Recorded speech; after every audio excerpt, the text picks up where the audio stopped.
Hello everyone. आज के class में हम टाइप्स ऑफ डायग्राम जो टॉपिक हमने शुरू किया है उसके दूसरे टाइप को डिस्कस करने जा रहे हैं। अब तक हम लोगों ने पहले टाइप ऑफ डायग्राम को कम्प्लीटली डिस्कस कर लिया है जिसका नाम था बार डायग्राम। बार डायग्राम का क्या मतलब है, किस तरह से हम उसे ड्रॉ करते हैं, कितने टाइप्स होते हैं बार डायग्राम के, टोटल 6 टाइप्स हमने डिस्कस किए हैं और उन सारे टाइप को हम लोगों ने मीनिंग वाइज देखा और फिर हम लोगों ने उन सारे डायग्राम को बना करके भी कंप्लीट कर लिया है। आज के क्लास में हम दूसरे टाइप ऑफ डायग्राम की शुरुआत करने जा रहे हैं जिसका नाम होगा पाई डायग्राम। अब ये पाई डायग्राम क्या है, जिसे हम पाई चार्ट भी कहते हैं, किस तरह से इस डायग्राम को हम बनाएंगे, मीनिंग इसका क्या है और फिर हम उसको एक एग्जाम्पल से ड्रॉ करके देखेंगे कि पाई चार्ट या पाई डायग्राम हम किस तरह से बनाते हैं। तो चलिए शुरू करेंगे। सबसे पहले हम जानेंगे पाई डायग्राम के मीनिंग को कि क्या है पाई डायग्राम। हम लोगों ने पाई डायग्राम बनाया हुआ है, पाई चार्ट हमने बनाया है। एक सर्कल होता है जिसमें हम उस सर्कल को वेरियस कंपोनेंट्स में डिवाइड कर देते हैं, अलग अलग भाग में बांटते हैं। एक सर्कल बनाते हैं पाई चार्ट बनाते वक्त और उसमें हम सेंटर से लेकर सर्कल के सर्कमफेरेंस तक एक रेडियस ड्रॉ करते हैं और according to the different parts या अकॉर्डिंग टू द कंपोनेंट्स जो भी आपका एरिया रहेगा हम प्रोपोर्शनली इस पाई चार्ट को, इस सर्कल को डिवाइड कर देते हैं और इस तरह से अलग अलग हिस्सा जो है ये इसके अलग अलग एंगल्स, अलग अलग डिग्री को बताता है और हर एक पार्ट में हम अलग अलग कंपोनेंट्स को लेते हैं। जैसे मान लीजिए फूड लिया है, यहाँ पे हेल्थ लिया है, एजुकेशन ले लिया है हमने, हाउसिंग ली है, रेंट है और इलेक्ट्रिसिटी है सपोज़। अब यहाँ पे मान लीजिए कि हम दिखा रहे हैं किसी भी एक फैमिली का monthly expense on monthly expenses on different sectors. तो वहाँ को इस इंफॉर्मेशन को दिखाने के लिए हम पाई चार्ट का इस्तेमाल करते हैं, जिसमें हम सबसे पहले तो एक सर्कल बनाते हैं। जो भी वैल्यूज़ हमारे पास गिवन होते हैं हम फर्स्टली उनको कन्वर्ट कर देते हैं किसमें, तो इनटू डिग्रीज़, और फिर हम कंपास की मदद से सर्कल ड्रॉ करके सर्कल के सेंटर से लेकर उसके सर्कमफेरेंस तक हम स्ट्रेट लाइंस ड्रॉ करते जाते हैं और अलग अलग पार्ट्स में अलग अलग टर्म्स को या अलग अलग कंपोनेंट्स को शो करते हैं और इस तरह से हमारा जो पाई चार्ट या पाई डायग्राम है वो कंप्लीट हो जाता है। तो देखने से पता लग रहा है कि पाई चार्ट भी हमारा एक तरह का कंपोनेंट डायग्राम होता है। याद करेंगे हम लोगों ने सब डिवाइडेड बार डायग्राम देखा था। सब डिवाइडेड बार डायग्राम में मैंने बताया था कि सब डिवाइडेड बार में हम सेम बार में एक से ज़्यादा या फिर टोटल वैल्यूज़ दिखाते हैं और टोटल के जो भी कंपोनेंट्स होते हैं उनको भी simultaneously in the same bar show करते हैं। पाई चार्ट में भी कहीं ना कहीं वही कर रहे हैं, सेम बार में सम टोटल दिखाओगे। पाई डायग्राम में जो टोटल वैल्यू होगा वो आपका 360 डिग्री का होगा। इसके जितने भी पार्ट वैल्यूज़ होंगे 60 डिग्री, 90 डिग्री, 180 डिग्री जो भी होगा वो सब हम क्या करते हैं तो पार्ट वाइज सेम डायग्राम में दिखाते हैं। इसीलिए पाई चार्ट या pie diagram is also known as a component diagram but it is unlike the bar diagram. ये अनलाइक है बार डायग्राम के, बार डायग्राम से ये काफ़ी अलग है। यहाँ पे हम सर्कल बनाते हैं और सर्कल के एरियाज़ को प्रोपोर्शनली उसके कंपोनेंट्स में इक्वली डिवाइड कर देते हैं। चलिए अब इसके मीनिंग को हम प्रॉपर लिख के देखते हैं कि पाई डायग्राम है क्या। So pie diagram is also a component diagram, but unlike a bar diagram, bar diagram से काफ़ी अलग है. Here it is a circle whose area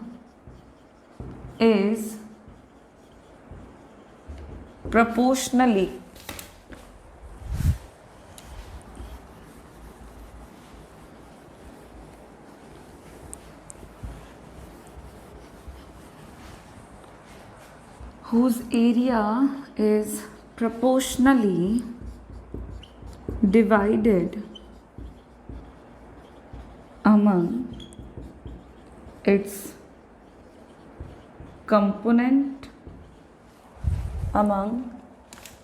components. दूसरी बात, पाई डायग्राम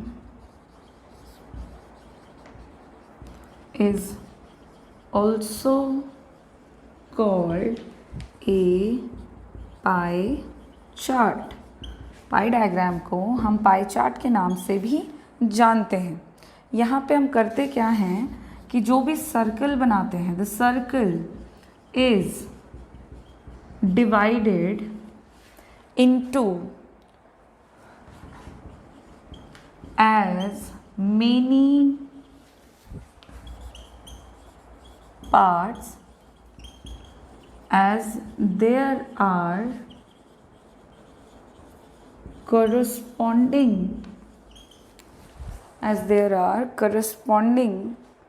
components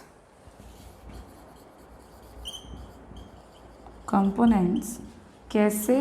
तो by drawing straight lines from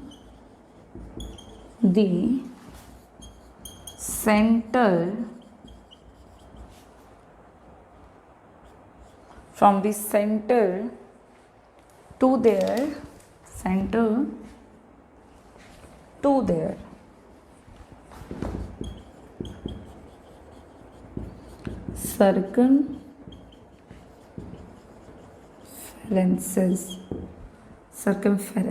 circumferences.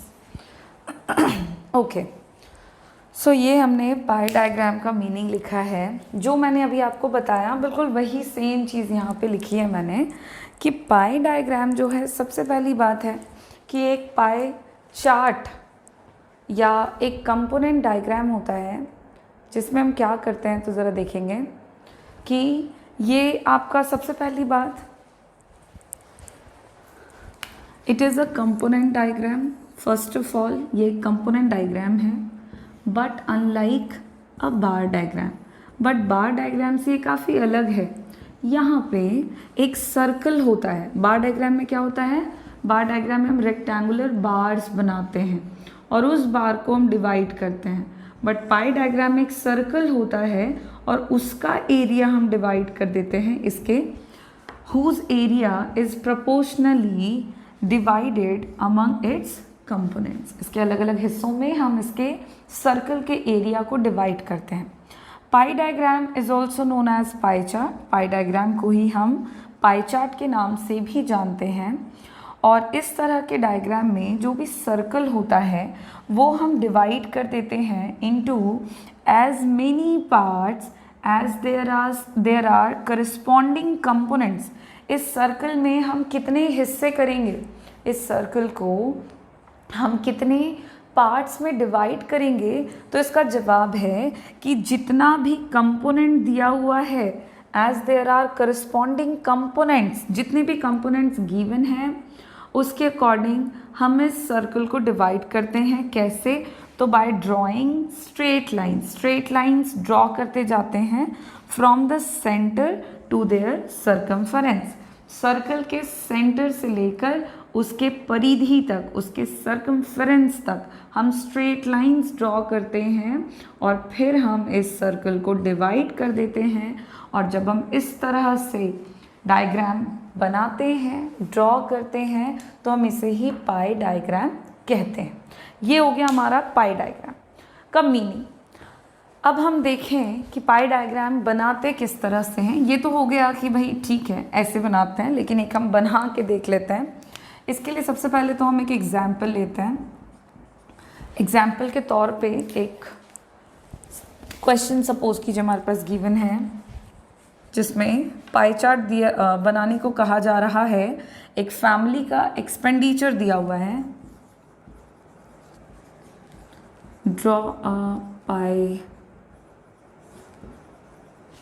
Diagram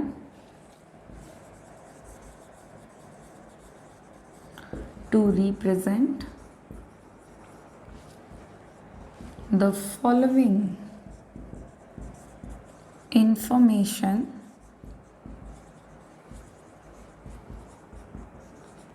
of expenditure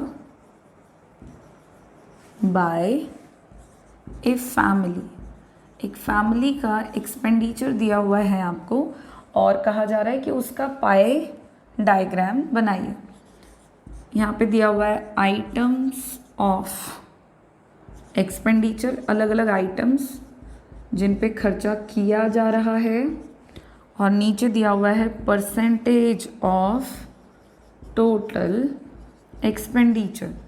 percentage दिया हुआ है ऑफ टोटल एक्सपेंडिचर। ठीक है, आइटम्स कौन कौन से हैं? फूड, एजुकेशन, हाउसिंग,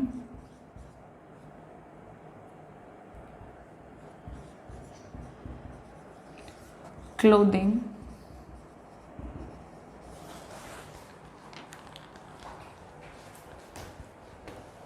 थोड़ा सा शिफ्ट कर लेते हैं हम लोग इधर। Food, education, clothing, housing and miscellaneous others. ठीक है, अब यहाँ पे जो वैल्यूज़ गिवन है हमारे परसेंटेज टोटल में, उसमें आपका वैल्यू है फूड पे 60%, एजुकेशन पर है आपका 15%, क्लोथिंग पर है 10%, हाउसिंग पर है 10% और मिसलेनियस पर है 5%। ये हमारा वैल्यूज़ जो है वो दिया हुआ है। अब कहा जा रहा है कि इन गिवन वैल्यूज़ की मदद से सबसे पहले तो पाई डायग्राम ड्रॉ कीजिए।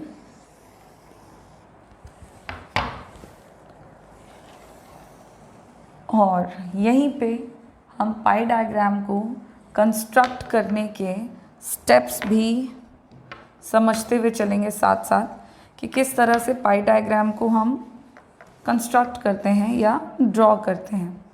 तो वैल्यूज़ तो हमारे सिंपली गिवन है। अब इन वैल्यूज़ से हम पाई डायग्राम बनाएंगे तो उसके लिए हमें क्या क्या स्टेप्स फॉलो करने पड़ेंगे। तो सबसे पहले जो भी वैल्यूज़ हमारा गिवन होता है, first step to construct a pie diagram, कि जो भी वैल्यूज़ गिवन हैं आपको उन वैल्यूज़ को डिग्री में कन्वर्ट करना होगा। फर्स्ट ऑफ ऑल आपको सारे वैल्यूज़ को डिग्री में कन्वर्ट करना है। अच्छा, यहाँ पे वैल्यूज़ आपका पहले से ही परसेंटेज में दिया हुआ है। अगर वैल्यूज़ परसेंटेज में नहीं होता तब हमारा पहला स्टेप होता कि हम वैल्यूज़ को पहले परसेंटेज में कन्वर्ट करते एंड देन आफ्टर हम डिग्री में कन्वर्ट करते हैं। यहाँ पे एक छोटा सा सबमिशन कर दूँ कि ज़रूरी नहीं है कि आप हर बार जो भी वैल्यूज़ गिवन है उनको पहले परसेंटेज में कन्वर्ट करो देन आफ्टर डिग्री में करो। आप ये काम डायरेक्टली भी कर सकते हो। जैसा जो भी वैल्यू दिया हुआ है आप उसको डायरेक्टली डिग्री में कन्वर्ट कर सकते हैं। अब फ़िलहाल तो हमारे पास वैल्यूज़ जो हैं वो परसेंटेज में गिवन है, तो हम यहाँ पे डायरेक्टली आपको डिग्री में कन्वर्ट करके बतलाते हैं। इसके लिए आप एक अलग से शेड्यूल बना लेंगे और फिर हम देखते हैं कि किस तरह से वैल्यूज़ को हम डिग्री में कन्वर्ट करेंगे।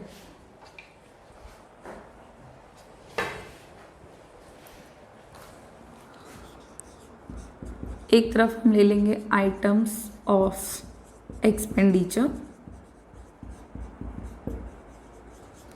दूसरी तरफ हम ले लेंगे जो वैल्यूज़ गिवन है, percentage of total expenditure,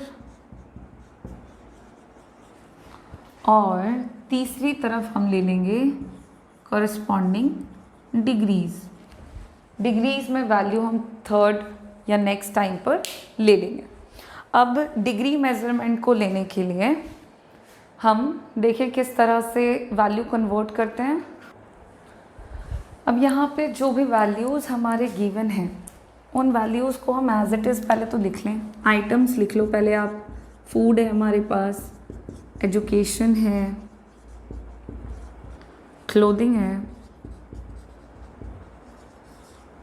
then housing है, और फिर आपका मिसलेनियस अदर्स है।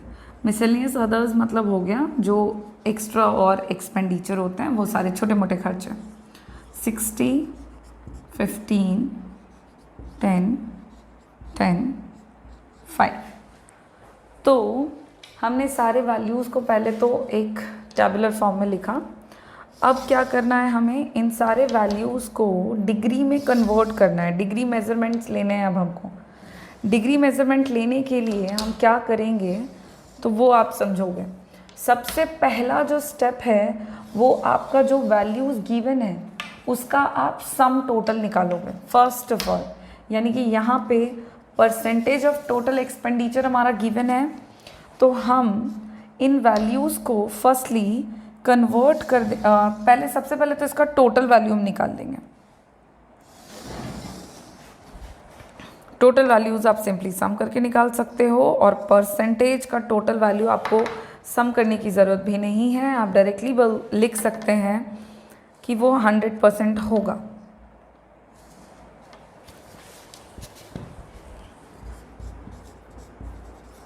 सो टोटल ये 100% होगा। स्टिल आप ऐड करना चाहें तो आप ऐड कर सकते हैं 60 + 15 + 10 + 10 + 5। यहीं पे जो मैं बतला रही थी कि अगर आपके वैल्यूज़ परसेंटेज में नहीं भी दिए हुए हैं तब भी आप उसको डायरेक्टली कन्वर्ट कर सकते हो डिग्री मेजर्स में। डिग्री मेजर्स में कन्वर्ट करने के लिए आपको क्या करना होगा, सबसे पहले सम टोटल कर लो। वट एवर वैल्यूज़ गिवन है, कुछ भी सम टोटल आएगा आप उसका सम टोटल कर लो। अब हम नेक्स्ट स्टेप फॉलो करते हैं कि डिग्री में हम वैल्यूज़ को मेज़र करते हैं, कन्वर्ट करते हैं। अच्छा, डिग्री मेजरमेंट जो होगा वो हमारा 360 डिग्री के बेसिस पर होगा, बिकॉज सम टोटल जो होता है डिग्री में दैट इज़ 360। जैसे परसेंटेज का टोटल 100% होता है, उसी तरह से डिग्रीज में सम टोटल 360 होता है। नाउ सबसे पहले हम फूड का जो वैल्यू गिवन है 60%, हम इसको कन्वर्ट करना चाहते हैं डिग्री में। तो क्या करेंगे, डिग्री मेजर्स में कन्वर्ट करने के लिए जिस भी वैल्यू को कन्वर्ट करना है आप उसको लिखोगे, डिवाइडेड बाय टोटल वैल्यूज़ लिखोगे 100 इनटू मेज़र किस में करना है, कन्वर्ट किस में करना है, तो डिग्री में। तो डिग्री का sum total that is 360 degree. अब आप इसको सॉल्व करोगे तो जब आप 36 × 6 करोगे तो वैल्यू आ जाएगा आपका 216 डिग्री। तो जब हमने 60% जो एक्सपेंडिचर हो रहा है ऑन फूड, इसको जब हमने डिग्री में कन्वर्ट किया तब जो वैल्यू आया हमारा दैट इज़ 216 डिग्री। ठीक है। सिमिलरली नेक्स्ट स्टेप फॉलो करो, बहुत ही सिंपल है। 15 को कन्वर्ट करना है तो क्या करेंगे, 15 डिवाइडेड बाय 100 और मल्टीप्लाई कर देंगे किससे, 360 से। सॉल्व करेंगे हम इसको सिंपली। तो जब आप इसको सॉल्व करोगे तब 18, सो 18 × 3 = 54।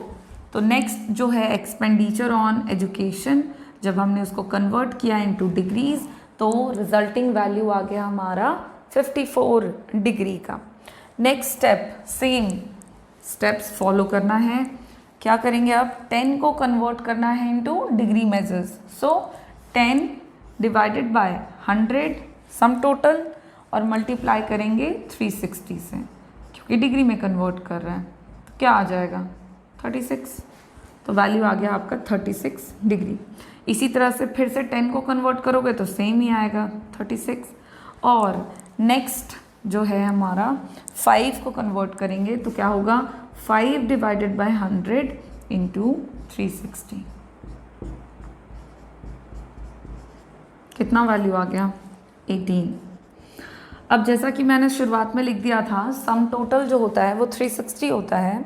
आपने वैल्यूज़ कन्वर्ट डिग्री में करेक्टली किया है कि नहीं किया है, इसको भी आप क्रॉस चेक कर सकते हो। सबको आप एक बार जोड़ के देख लो, अगर सबका सम टोटल 360 आता है मतलब डिग्री में जो हमने कन्वर्ट करा है वैल्यूज़ को वो सही किया है। अगर नहीं आता मतलब कुछ गड़बड़ हो गई है तो आप क्रॉस चेक कर सकते हो। अब देखो यहाँ पे हमने डिग्री में वैल्यूज़ जो है वो कन्वर्ट कर लिया है। अब हम इन वैल्यूज़ को प्रोटेक्टर की मदद से, जिसे हम चांद कहते हैं, चांद की मदद से हम सर्कल ड्रॉ करने के बाद इन वैल्यूज़ को दिखाएंगे, ड्रॉ करेंगे इन अ सर्कल और हमारा जो पाई चार्ट है वो कंप्लीट हो जाएगा। तो चलिए हम सर्कल बना लेते हैं सबसे पहले और फिर हम सारे वैल्यूज़ को कन्वर्ट करेंगे सर्कल में।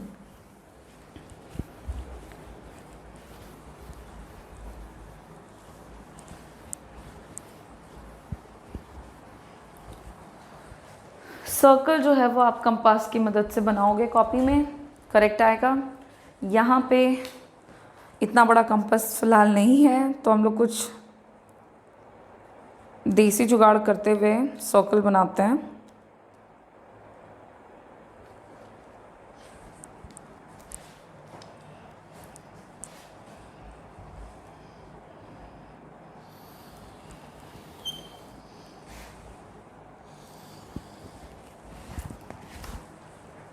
काफ़ी बड़ा सर्कल बन गया हमारा।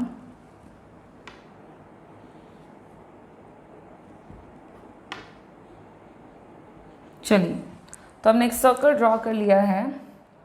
अब इस सर्कल के सेंटर से हमने क्या करना है, तो हर एक वैल्यू को हम सबसे पहले क्या करेंगे तो ड्रॉ करते जाएंगे सर्कल में। अब देखो सबसे पहले क्या करोगे ना, सर्कल के सेंटर से उसके सर्कमफेरेंस तक कहीं पे भी एनीवेयर आप एक स्ट्रेट लाइन ड्रॉ कर दोगे, एक रेडियस ड्रॉ कर दोगे। ऐसा इसलिए कर रहे हैं बिकॉज़ ये जो हुआ ये हमारा बेस लाइन हो गया। अब हम इसी बेस लाइन के बेसिस पे या तो क्लॉकवाइज या तो एंटी क्लॉकवाइज, आप किसी भी तरीके से इन वैल्यूज़ को पुट करते जा सकते हैं या शो करते जा सकते हैं। हमने यहाँ पे रैंडमली, ज़रूरी नहीं आप हमेशा ऐसे बनाओ, आप इसको ऐसे बना लो, ऐसे बना लो, किसी भी तरीके से आप एक स्ट्रेट लाइन सबसे पहले तो ड्रॉ कर लो। आफ्टर दैट हम क्या करेंगे कि अब हर एक वैल्यूज़ को हम कन्वर्ट कर रहे हैं इनटू सर्कल। तो सबसे पहले हमको 216 देखना है। 216 हमारे इस प्रोटेक्टर में 216 नहीं है, टोटल वैल्यू इसका 180 है। चाहे आप क्लॉकवाइज जाओ तो 180 पे पहुंचोगे, 0 से एंटी क्लॉक आओ तब भी 180 पे पहुंचोगे। वैसे हम दिखा सकते हैं 216 इसी की मदद से, बट हम थोड़ा काम और आसान करते हैं। 216 इसमें नहीं है तो चलो उसको रहने देते हैं। जो छोटे वैल्यूज़ हैं वो तो हैं, चलें उनको देखें। तो 54 से शुरू कर सकते हैं हम, कोई फ़र्क नहीं पड़ेगा, आप नीचे से भी शुरू कर सकते हो। 54 आपको इसमें मिल जाएगा। आप 0 से चलते हुए आप देख पा रहे हैं, 0 से चलते हुए 0, 10, 20, 30, 40, 50, फिर 60 है। तो इन दोनों के बीच में आपको 10 छोटे छोटे लाइन्स मिलेंगे।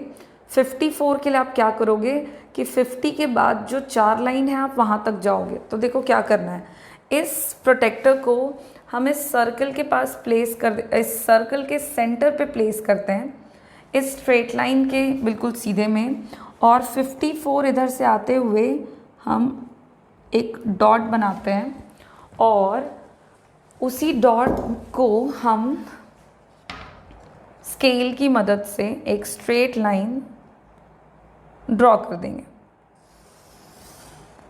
ये हमने ड्रॉ कर दिया एक स्ट्रेट लाइन। तो ये जो हमारा एंगल हो गया है ये 54 डिग्रीज़ को दिखा रहा है। क्या है 54 डिग्री में, तो ये आपका एजुकेशन को दिखा रहा है। तो आप यहाँ पे एजुकेशन लिख सकते हो सबसे पहले तो। दूसरा तरीका भी है, आप इसमें कोई भी कलर या पैटर्न या डिज़ाइन यूज़ कर सकते हैं और फिर साइड में आपको इंडेक्सिंग करनी होगी जितने भी आपके हैं कंपोनेंट्स। यहाँ पे हमारे पास 5, तो आप 5 इंडेक्सिंग बना सकते हैं और जो भी कलर और डिज़ाइन आप दिखाएं किसके लिए दिखा रहे हैं, फूड के लिए क्या कलर है, क्या डिज़ाइन है, एजुकेशन के लिए क्या यूज़ कर रहे हैं, हाउसिंग के लिए क्या यूज़ कर रहे हैं, क्लोथिंग के लिए क्या है और मिसलेनियस अदर्स के लिए क्या है, वो आप छोटे छोटे इंडेक्स में दिखा सकते हैं। आप दोनों में से कुछ भी कर सकते हो, या तो लिख दो नाम सिंपली, या फिर आप थोड़ा सा अट्रैक्टिव और बनाने के लिए अपने डायग्राम को कलर या पैटर्न या डिज़ाइन यूज़ कर लो और फिर उस डिज़ाइन को छोटे बॉक्स में बनाकर इंडिकेट कर दें कि क्या कलर आपने किस आइटम को इंडिकेट करने के लिए यूज़ किया है। खैर, ये तो हो गया हमारा पहला काम। हमने सबसे पहले यहाँ पे एजुकेशन जो है हमारा, हमने वो डिवाइड कर दिया। 54 डिग्री का काम हो गया ख़त्म। नेक्स्ट चलते हैं 36 पे। अब क्या करें, ये तो था बेस लाइन, इसके बाद हमने एजुकेशन दिखाया। सो जो नया स्ट्रेट लाइन मिला है, now this becomes our new base line. और अब हम क्या करेंगे ना, इस प्रोटेक्टर को हमने पहले ऐसे प्लेस किया था इस स्ट्रेट लाइन के बेसिस पे, अब हम प्रोटेक्टर को ऐसे प्लेस करेंगे, ठीक है, स्ट्रेट लाइन यहाँ पे रखते हुए, और फिर हम 36 डिग्री जो है उसको दिखेंगे जिस तरह से हमने 54 डिग्री का एंगल बनाया, बिल्कुल उसी तरह से। और सर्कल के सेंटर से स्केल रखते हुए हम बिल्कुल एक स्ट्रेट लाइन ड्रॉ कर लेंगे।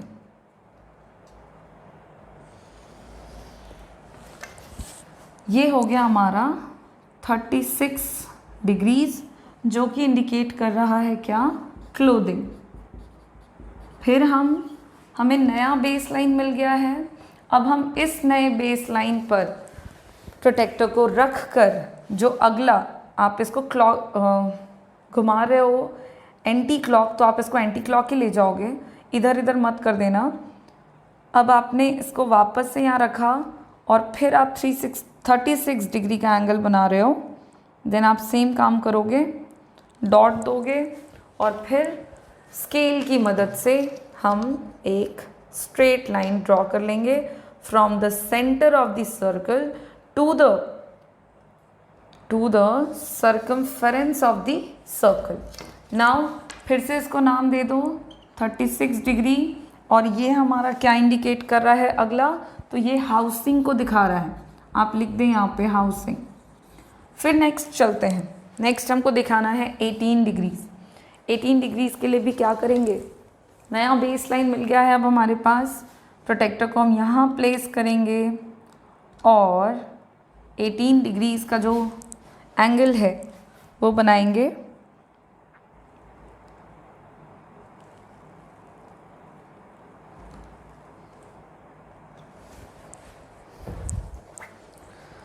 Again centre of the circle से लेकर सर्कमफेरेंस ऑफ द सर्कल तक एक स्ट्रेट लाइन ड्रॉ करा हमने, और फिर हमने उस स्ट्रेट लाइन को नेमिंग कर दिया। ये 18 डिग्री को दिखा रहा है विच इंडिकेट्स मिसलेनियस अदर्स।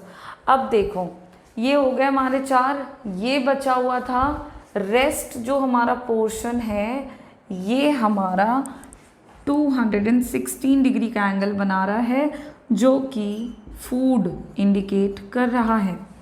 इस तरह से हमारा जो पाई चार्ट है वो कंप्लीट हो जाता है। जैसा कि मैंने बताया कि आप इसको एज इट इज़ भी छोड़ सकते हैं, बट क्योंकि आप अपने डायग्राम को थोड़ा सा और अट्रैक्टिव दिखाना चाहें, तो उसके लिए आप क्या कर सकते हो कि इस पाई चार्ट को आप थोड़ा डेकोरेट कर सकते हैं विथ डिफरेंट कलर या डिफरेंट पैटर्न, और जो भी कलर या पैटर्न आप यूज़ करें उसको आप इंडेक्स में लिख दें। जैसे एजुकेशन के लिए हमने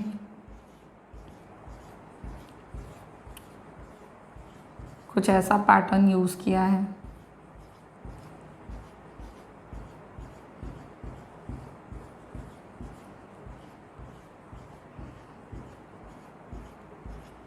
तो तो एजुकेशन जहाँ पे है वहाँ पे आप सेम पैटर्न इंडेक्स में बना दोगे। फिर क्लोथिंग के लिए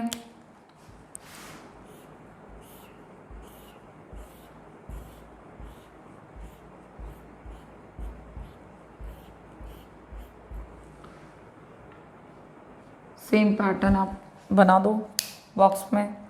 हाउसिंग के लिए आपने पैटर्न चुना है,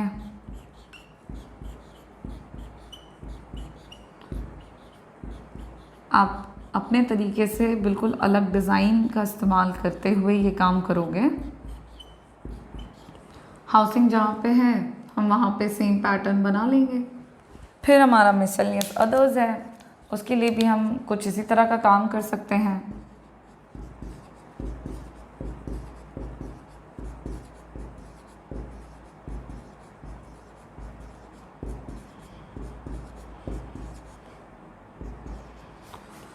और ये भी आप इंडेक्स में दिखा दोगे। बाकी फूड को आप ऐसे छोड़ सकते हैं या उसमें भी कोई दूसरा कलर पैटर्न यूज़ कर सकते हैं एंड देन आप उसको इंडेक्स में दिखा दोगे।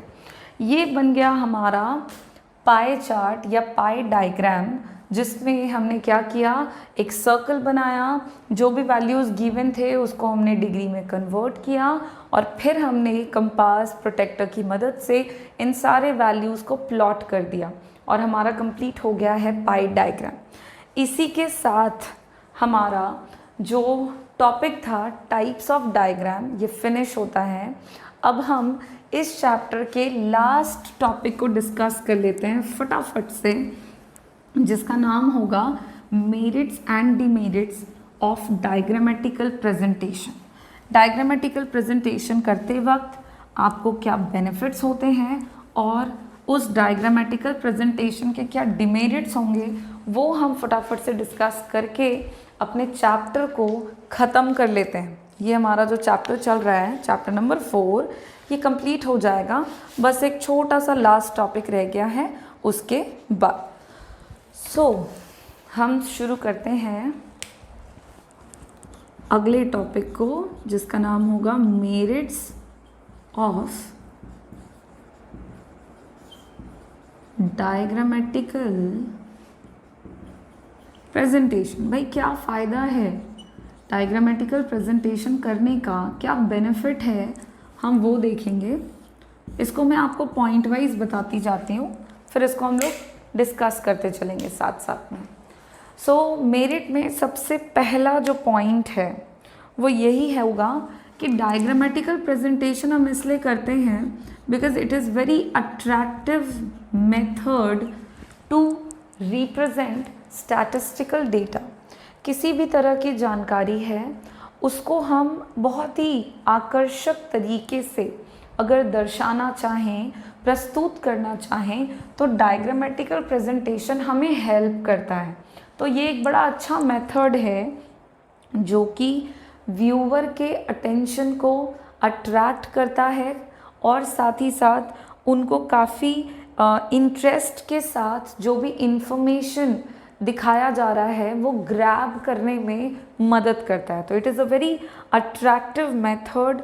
और जो जनरल पब्लिक होते हैं, जो साधारण लोग हैं, लेमैन, उस तरह के लोगों को आप टेक्स्ट के फॉर्म में दिखाओ, टेबल के फॉर्म में दिखाओ और डायग्राम के फॉर्म में दिखाओ, तो तीनों की ही तुलना में जो डायग्रामेटिकल प्रेजेंटेशन होगा वो उनके लिए ज़्यादा कन्वीनियंट होगा, समझने में ज़्यादा अट्रैक्टिव होगा। कलर्स, डिज़ाइन, पैटर्न, ये सारी चीज़ें मिल के डायग्रामेटिकल प्रेजेंटेशन को बड़ा अट्रैक्टिव बनाती हैं, जिससे अटेंशन बहुत जल्दी दिया जाता है या व्यूअर जो है वो दे पाता है। तो it is very attractive method. Next point is it is very simple method to. Diagrammatical presentation को अगर आप कंपेयर करते हो विथ टैबुलर प्रेजेंटेशन और टेक्सचुअल प्रेजेंटेशन, तो complex type of statistical data, वैसे आंकड़े जो अपने आप में बहुत जटिल हैं, बहुत मैस नंबर्स में हैं, उस तरह के इंफॉर्मेशन को अगर आप इजी फॉर्म में, सिंपल फॉर्म में प्रेजेंट करना चाहें तो उसके लिए आप डायग्रामेटिकल प्रेजेंटेशन का इस्तेमाल कर सकते हैं, because it is very simple method to present complex statistical data. Next merit में ये जो मेथड है ये आपको कंपैरिजन की सुविधा प्रदान करता है। आप इस तरीके से तुलनात्मक अध्ययन, कंपैरेटिव स्टडी बहुत आसानी से कर सकते हैं। आप इसी पाई चार्ट में देखो, अगर आपसे पूछा जाए कि इस फैमिली में जो खर्चे हो रहे हैं सबसे ज़्यादा खर्चा किस आइटम पे हो रहा है, तो आप बड़ी आसानी से देख के, मात्र देख के इस बात का पता लगा सकते हैं और आप जवाब दे सकते हैं कि फूड। बिकॉज डायग्रामेटिकल प्रेजेंटेशन में सारी चीज़ें बहुत ही क्लियरली विजिबल होती हैं। अलग अलग पैटर्न, अलग डिज़ाइन, कलर्स का इस्तेमाल किया जाता है जो कि अलग अलग पार्ट्स को काफ़ी हद तक हाईलाइट करता है, डिफरेंशिएट करता है। तो तुलनात्मक अध्ययन जो है वो हम बड़ी आसानी से इस मेथड में कर पाते हैं। Next merit of this method is कि ये एक यूनिवर्सल तरीका है। मतलब ये एक ऐसा तरीका है जिसका इस्तेमाल आप एनीवेयर कर सकते हो। देखो, diagrammatical presentation is very universal method to present data. क्यों ऐसा है? हर जगह इसका इस्तेमाल होगा। देखिए, लैंग्वेजेस जो हैं वो अलग अलग होते हैं, तो अलग अलग अगर टेक्स्ट के फॉर्म में लिखा है तो ये मेथड नहीं चलेगा। चाइना का जो भाषा है वो हम नहीं समझ पाएंगे, हर कोई नहीं समझ पाएगा। ओके, सिमिलरली जापानीज़ में लिखा हुआ है तो वो एक अलग लैंग्वेज है, तो टेक्स्ट के फॉर्म में यूनिवर्सली एप्लीकेबल नहीं होता अगर आप प्रेजेंटेशन करते हो तो। Because person to person, place to place, country to country text का जो पैटर्न है वो बदलता है। इसलिए टैबुलर फॉर्म में भी कहीं ना कहीं वही है। टैबुलर फॉर्म में भी हम टेक्स्ट का इस्तेमाल कर रहे हैं, टैबुलर फॉर्म में भी हम नंबर्स का इस्तेमाल कर रहे हैं, तो वो भी डिफरेंट है। लेकिन डायग्रामेटिकल प्रेजेंटेशन में हम डायग्राम्स का इस्तेमाल करते हैं। हम सर्कल बना रहे हैं, हम बार डायग्राम बना रहे हैं, है ना, हम लाइन ग्राफ बना रहे हैं। तो इस तरह के जो भी पैटर्न हैं, सर्कल जैसा इंडिया में हम बनाते हैं बिल्कुल वैसा ही सर्कल चाइना में भी बनता है।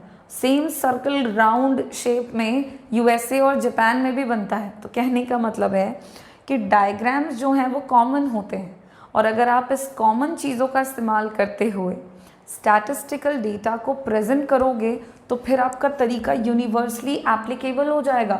So it is a method which apply everywhere, anywhere. तो ये एक मेरिट है डायग्रामेटिकल प्रेजेंटेशन का। आफ्टर दैट नेक्स्ट पॉइंट में हम लिख सकते हैं इम्पैक्ट। देखिए, इम्पैक्ट वाइज डायग्रामेटिकल प्रेजेंटेशन का इम्पॉर्टेंस है, बिकॉज ये एक ऐसा तरीका है जिसका इम्पैक्ट, जिसका असर काफ़ी लॉन्ग लास्टिंग होता है ऑन द व्यूअर। आप डायग्राम्स का इस्तेमाल करते हुए अगर चीज़ों को एक्सप्लेन करते हैं, इंफॉर्मेशन को एक्सचेंज करते हैं, तो ये आपका जो तरीका होगा वो ज़्यादा इम्पैक्टफुल होगा, ज़्यादा इफ़ेक्टिव होगा as compare to other methods.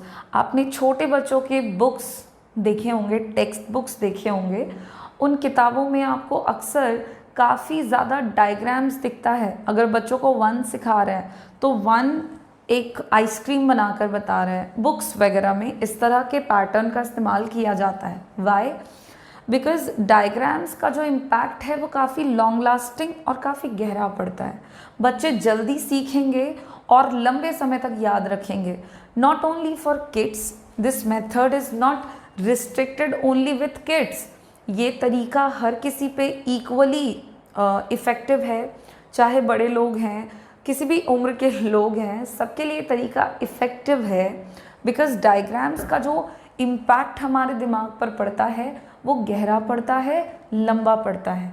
तो ये एक अच्छा तरीका है जिसकी मदद से हम इंफॉर्मेशन को लंबे समय तक याद रख सकते हैं। देखिए, इस मेथड का एक और फ़ायदा है, दैट इज़ रिलेटेड इंफॉर्मेशन। इस मेथड से आपको संबंधित जानकारियाँ भी प्राप्त हो जाती हैं। जैसे कि इसको मैं एग्जाम्पल से समझाती हूँ। जैसे हम लोग इस डायग्राम को जो हमने बनाया, पाई चार्ट को, तो यहाँ पे हमने देखा कि एक फैमिली का एक्सपेंडिचर क्या है, एक फैमिली का हम एक्सपेंडिचर देख रहे हैं ऑन डिफरेंट डिफरेंट आइटम्स, तो हमको टोटल एक्सपेंडिचर भी पता लग गया, टोटल एक्सपेंडिचर कितना हो रहा है फैमिली का, और अलग अलग आइटम्स पर फैमिली कितना खर्चा कर रही है, तो संबंधित जानकारियां भी मिल रही है। ऐसा नहीं है कि आपको सिर्फ फूड का खर्चा पता लगा, बाकी का पता नहीं चला। तो एक अगर आप, ये एग्जाम्पल है, आप किसी भी तरह का इंफॉर्मेशन डायग्राम्स के थ्रू दिखाते हो तो उससे आपको जो इन्फॉर्मेशन है वो मिलता है, साथ में संबंधित जानकारियां भी प्राप्त हो जाती हैं। तो ये एक अच्छा मेथड है। डायग्रामेटिकल प्रेजेंटेशन काफ़ी हद तक हेल्प करता है आपको रिलेटेड इन्फॉर्मेशन को भी रिसीव करने में, वो भी बहुत ही ईजी और अट्रैक्टिव मैनर में।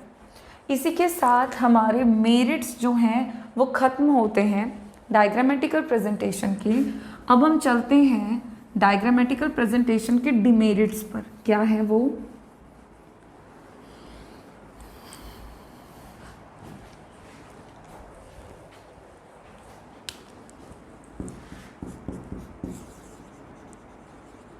सो डिमेरिट्स ऑफ डायग्रामेटिकल प्रेजेंटेशन में जो सबसे पहला पॉइंट हम लिखेंगे या जो सबसे पहला डिमेरिट है वो है आपका लिमिटेड यूज़। देखिए, डायग्रामेटिकल प्रेजेंटेशन को आप एवरीवेयर एनीवेयर यूज़ तो कर सकते हैं, लेकिन आप mass of complex statistical data को अगर रिप्रेजेंट करना चाहें with the help of diagrams, you can't, आप नहीं कर सकते। तो ये तरीका सीमित हो जाता है, इस तरीके का इस्तेमाल सीमित हो जाता है सिर्फ उन जगहों पर जहाँ पर इंफॉर्मेशन आपके सीमित है, लिमिटेड है। बहुत ज़्यादा डिटेल इंफॉर्मेशन हम इस मेथड से नहीं दिखा सकते। ठीक है, अगला जो डिमेरिट है इस मेथड का,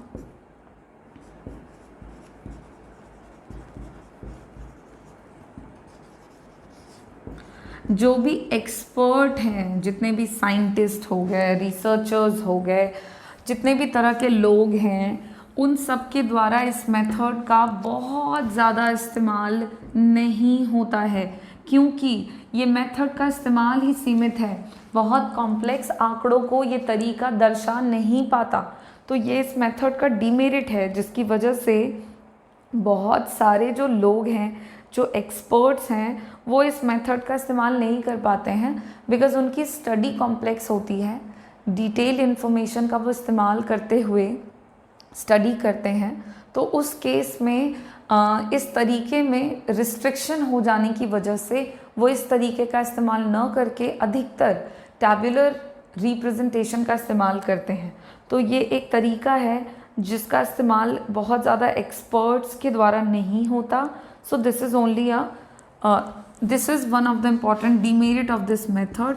नेक्स्ट पॉइंट है ओनली अप्रॉक्सीमेशन। देखिए, डायग्रामेटिकल प्रेजेंटेशन का इस्तेमाल आप एग्जैक्ट वैल्यूज़ को दिखाने के लिए नहीं कर सकते हैं।